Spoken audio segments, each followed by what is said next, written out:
জয় গুরু নমস্কার, আমি অঙ্কুশ আর ডিভাইন সোলে তোমাদের সকলকে স্বাগত জানাই। আজকেও বাড়িতে দুজন নতুন অতিথি এসেছে। পশ্চিমবঙ্গের সর্ববৃহৎ নার্সারি পাড়া, সেখানে ভিজিট করেছিলাম আজকে সকালবেলা। মার আমি গেছিলাম, আর সেখান থেকে ডেনড্রোবিয়ামের এই অ্যাপ্রিকার্ট রেনবো #201 এটা একটা নিয়ে এসেছি, আর সাথে নিয়ে এসেছি ডেনড্রোবিয়াম অ্যারিডাং গ্রিন, সাথে বুরানা স্ট্রাইপের মিশ্রণ এটা। তো এই দুটো গাছ কেন জলে বসিয়ে রেখেছি দেখো, এটা কিন্তু এরকম নারকেলের ছোবড়ার মধ্যে করা আছে, ছোটো ছোটো পিসের মধ্যে, আর এইগুলোকে বলা হয় সিডলিং। সিডলিংয়ের দাম তুলনামূলক বড় রেডি চারার থেকে একটু কম। আমি যেহেতু ধৈর্য সহকারে বাগান করতে পারি, বা আমার ধৈর্য আছে যে কোনো ব্যাপারে, সেই জন্য কিন্তু আমি সিডলিং নিয়ে এসেছি। এবং আমি যেহেতু নতুন অর্কিড করছি, আমার কাছে সিডলিংটা দিয়ে শুরু করাই বেটার আমার মনে হয়েছে। কারণ কি, রেডি গাছ আমি এসেই ফুল পেয়ে গেলাম, সেটার দামও যেমন বেশি হয়, তেমন কিন্তু আরেকটা সমস্যা হচ্ছে গাছটা কী করে রেডি করতে হলো সেই ধাপ ধাপ স্টেপগুলো কিন্তু আমি মিস করে গেলাম। সেই জন্য আমার যেটা মনে হয় সেটাই আমি তোমাদের সাথে শেয়ার করছি।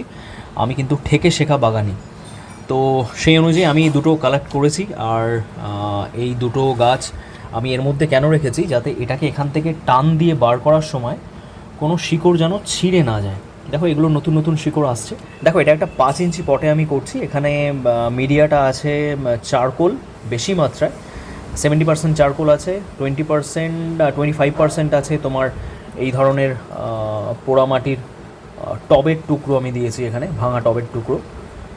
এখানে তোমরা ঝামাও ইউজ করতে পারো। আর সাথে দিচ্ছি কি, একদম নিচে আছে 5% মতো নারকেলের ছোবড়া, নরম পোর্শনটা দিয়েছি। হ্যাঁ, আর এই হচ্ছে ব্যাপার। আর টপ দেখো, এখানে আমি মোটামুটি মেনশন করে রেখেছি, এই যে এটাতে যেমন ডেনড্রোবিয়াম অ্যারিডাং গ্রিন আর বুরানা স্ট্রাইপটা লাগাবো, আর তেমনভাবেই মার্কার দিয়ে মেনশন করা আছে এখানে যেমন লাগাবো ডেনড্রোবিয়াম অ্যাপ্রিকার্ট রেনবো #201।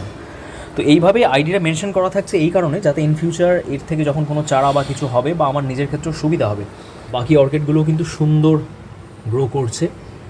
এর মাঝখানে আছে কিন্তু এই দুটো ক্যাটেলিয়া। তো যাই হোক, এই দুটোকে এখন পটিং করব। আর তোমরাও যারা অর্কিড শুরু করতে চাও, আমি কিন্তু বলবো এই ধরনের সিডলিং নিয়ে আসো। আর সব ক্ষেত্রেই যে সিডলিংয়ের দাম কম হবে সেটা নয়, ডেনড্রোবিয়ামের সিডলিং কিছু স্পেসিস আছে যেগুলো কিন্তু অপেক্ষাকৃত একটু কম। বাকি যে সিডলিংগুলো যেমন ক্যাটেলিয়া বলো, ফিলেনপসিস বলো, এগুলো কিন্তু প্রচুর দাম হয়। তো আগে ডেনড্রোবিয়াম দিয়ে তোমরা স্টার্ট করো, আমি যেমন করছি। আর ক্যাটেলিয়ার দামও কিন্তু প্রচুর। আর আরও বিভিন্ন প্রজাতি আছে, ভেন্ডা আছে, আমি ভেন্ডা কলকাতার বাড়িতে কালেক্ট করেছি।